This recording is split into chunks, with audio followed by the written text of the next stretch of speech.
Di pasar tradisional Pak Baeng-Baeng, Kota Makassar, harga beras medium kini dijual Rp11.000 per liter dari harga sebelumnya Rp10.000.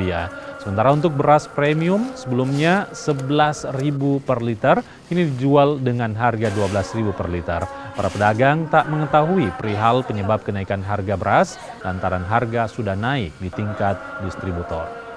Ada kenaikan harga atau seperti apa, Ji? Ada kenaikan Rp200 per kilo.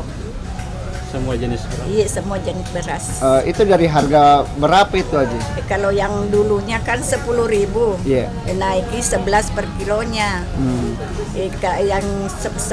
Yang 11 naik 12. Oh, itu premium sama Sama medium ya? Iya. Oh, berarti semua rata-rata naik Rp1.000. Iya. Terus bagaimana penjualan sendiri? Ya alhamdulillah biasa Ji anunya. Oh, masih tetap orang beli? Iya. Tetapi kan mau media apa karena ini kebutuhan sehari-hari.